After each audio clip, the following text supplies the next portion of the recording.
I have my family still. I mean, I'm okay. We are the community's college, and we need to play our part in this unbelievable disaster. It strikes me as beyond belief, just getting your hands in there and getting a different level of understanding of what happened.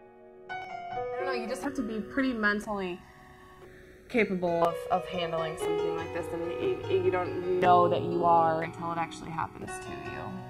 I think, then it was more, wow, this poor place, this house with memories took a heck of a hit. But I got out, My neighbors are okay. It's okay.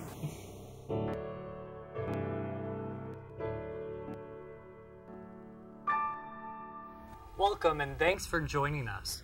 When floodwaters devastated parts of Cedar Rapids last summer, Kirkwood Community College served the community in a number of ways. From students to staff, many members of the Kirkwood community helped in flood recovery and were victims themselves.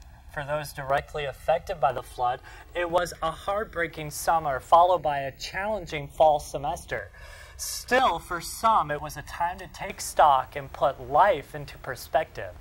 A car underwater, a washer and dryer completely drenched in mud. But everyone got out safely. We went back to one of the hardest hit neighborhoods in Cedar Rapids. We all know how devastating the summer flooding was, but imagine being a full-time student, working full-time, and trying to rebuild your life.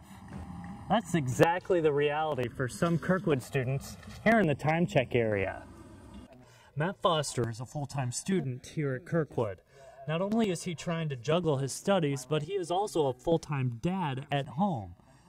Foster, like so many people, says he and his family were completely caught off guard by the magnitude of the flooding. Initially, my wife said that we would have a little bit of water, and I just kind of laughed. I'm like, whatever, a lot of people thought that same thing.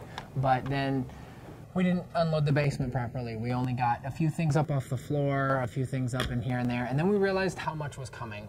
Foster says he's lost a lot of possessions, but he knows his damage wasn't as bad as some. I have my family still. I mean, I'm okay. I keep the mentality that there's a lot worse things that could have happened, so why bother be mad about it? Because it's not like we can do anything about it. It's hard for people that had not been here before because my roommate's an interior designer, so the house. Stephanie Tilden, a business student, had 13 feet of water in her home. She's now in the rebuilding process and realizes that nothing will ever be the same.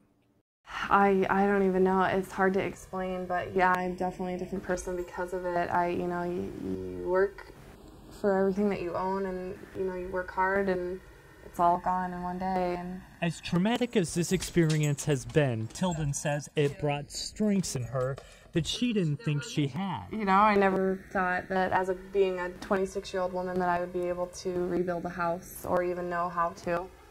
And we just kind of learned and, trial and error type process and put things together that way. I don't know, you just have to be pretty mentally capable of handling something like this, and you don't know that you are until it actually happens to you.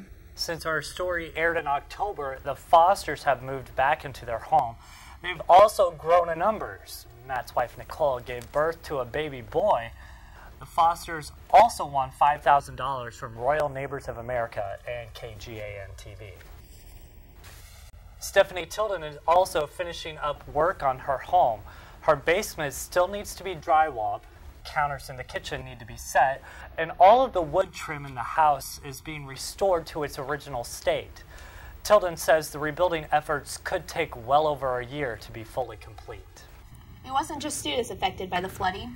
Even though classes were canceled, many staff members still had to report to work. KSP's Kay Hushchild joins us with that story. Brittany, imagine being flooded out of your home and then trying to resume a normal work schedule. That is exactly what many Kirkwood employees had to do. Refrigerator was toppled over on its side. Stove gone. Computer gone. There was nothing in the first floor that you could salvage. You wouldn't know it by looking at these photos, but this Cedar Rapids home has been in Judy Usher's husband's family for several generations. When record floods hit the neighborhood, the Ushers were amazed at what was destroyed and what was not. Small little telephone stand that probably weighed nothing, that didn't move 1 inch. And we had furniture, full-size furniture, that had floated up and drifted different places, a lot different than when we'd left there. As the Ushers prepare to move into a new condo, Judy still gets emotional about what has happened. Wow, this poor place, this house, with memories, took a heck of a hit. But I got out, you know? My neighbors are okay. It's okay. Before the epic floods hit Cedar Rapids, the small Lynn County town of Palo was hit by the flood waters. Master Control Operator for the Kirkwood Channel, Scott Stifler, says he and his wife were one of the first residents to evacuate. At that time, we thought it was only going to be 1 foot over our road in front of us. So we thought, well, the basement, well, maybe in the garage, but it wouldn't hit the first floor. And we found out 4 days later that we saw pictures on the newscast of our neighbor's house. And we saw how high the water line was on their garage. And we knew it hit our first floor. Scott and his wife chose not to take pictures because they did not want to remember those memories. Scott recalls when he bought the house, he was assured that it was never going to flood. And in fact, the inspector walking through the house with us, I asked him about the flooding, and he goes, for you to be flooded, half of Cedar Rapids would have to be underwater. Well, guess what?